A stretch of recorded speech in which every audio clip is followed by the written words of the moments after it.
নতুন বাসায় ওঠার পর থেকে খুবই ব্যস্ততার মধ্যে দিন কাটছে, তো সব কিছু গোছগাছ করে নিয়েছি। আশা করছি আগামীতে অবশ্যই বড় ভিডিও দিব রিলসের পাশাপাশি। আসসালামু আলাইকুম, কেমন আছেন সবাই? আশা করছি আল্লাহর রহমতে অনেক অনেক ভালো আছেন।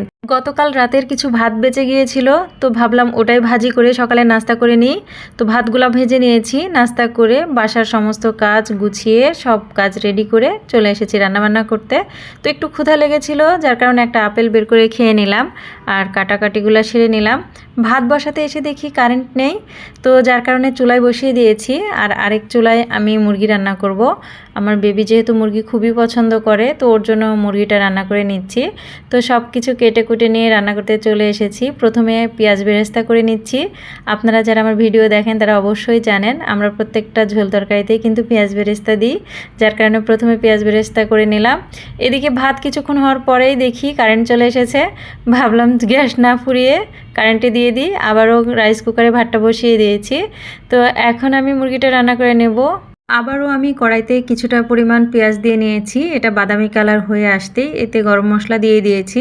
একটু নাড়াচাড়া দিয়ে এর মধ্যে আমি এখন সব রকমের মশলা দিয়ে নিচ্ছি।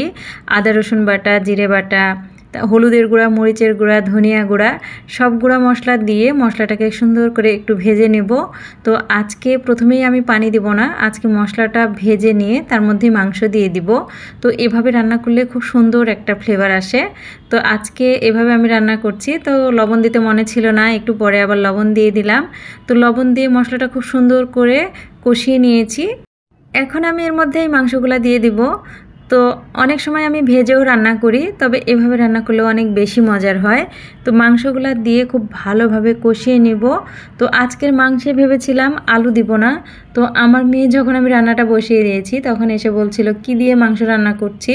কিন্তু যে কোনো মাংসে আলুটা খুবই পছন্দ করে, যার কারণে এসে বলে গিয়েছে যে আলু দিতে। তো আমি মশলাটা খুব ভালো করে কষিয়ে নিচ্ছি মাংসের সাথে। মাংসটা খুব ভালোভাবে কষানো হলে অল্প একটু পানি দিয়ে দিলাম। আবারও আমি খুব ভালো করে মাংসটা কষিয়ে নেব। তো মাংসগুলো খুব ভালোভাবে আমি কষিয়ে নিচ্ছি। আর এদিকে আমার রান্নাঘরের জানালা দিয়ে দেখুন কত সুন্দর দৃশ্য দেখা যায়।